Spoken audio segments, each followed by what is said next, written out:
Hello, hello, hello, it's Dr. Rowe. I wanted to just do a really quick personal share with you. Do you like my diagram, my picture, by the way? Isn't it wonderful? I just want to talk about your moods, actually.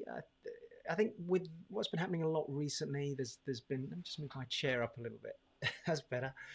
I think with everything that's been happening, the news, the recent elections in the States played a big part on the mood in this country for some reason, apparently. Changes in government rules, um, things being enforced upon us in terms of lockdown, etc. This last year, it's really created a lot of emotional turmoil for many people, both for younger people but older people as well, couples, etc. And I just thought I'd do a personal share just to find out how you are in terms of your overall mood. And people say to me, what can you do to change your state, and how can I keep my mood up, and what things do I do personally, but also what I do when I'm helping people. So what I thought I'd do is I'd reflect on three things that I think are really powerful that work. And I'll move this over here so you can see it. In fact, I'll expand it out a bit so it's a little bit bigger for you as well.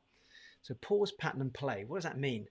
Well, look, if you're having a tough day and it's not going so well, sometimes it's very easy to spiral on down, and we allow our mood to get drawn into that space. We reflect on what happened and we magnify it, and we'll often find other conversations in our head going on, or we'll reinforce it, and we don't let it go.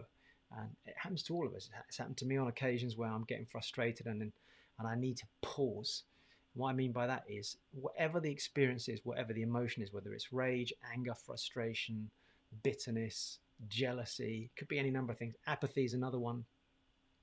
You've got to pause that moment, because like anything, the more you move into that space, the more you continue the momentum of that moment, the more it tends to magnify. Momentum creates magnification. That's a good phrase to remember.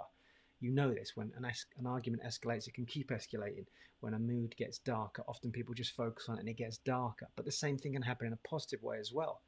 If you take the feeling of joy and you magnify it, you can actually get an amazing feeling in a group of people. So the first thing you've got to do is pause. Always just pause, pause, pause. The next thing you have to do then is you've got to break the pattern.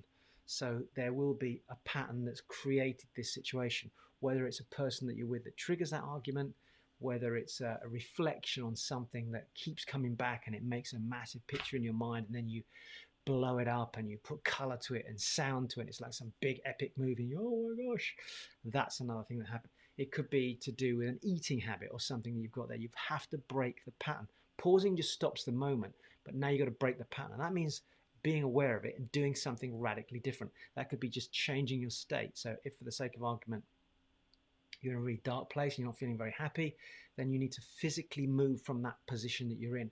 You've got to change your body. That's the first thing I say to people, is you change your physiology. So you jiggle, you run, you go outside, you pause, you walk away from that space that's causing you the grief. That's something that is easy to do. Sometimes just having a drink of something healthy can help, whatever it is. But you have to break the pattern. Breathing, go for a cold shower.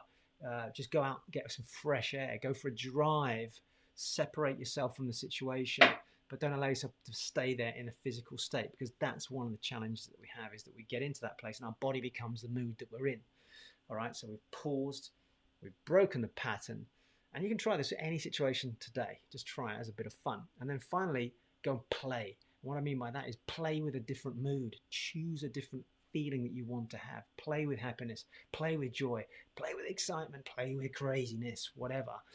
But bring that into the experience and make it playful, as opposed to feeling like it's hard work. Oh my gosh, I'm just going to have to change my mindset now. I've got to think positively. Just enjoy it. Just put on a humorous, listen to some comedy on Spotify or YouTube or whatever. But having broken the pattern, you've got to go play with a new feeling that you want. Choose the feeling you want and then go play with it. I want to be more joyful, play with that. I want to be more funny, play with that. I want to sing, play with that.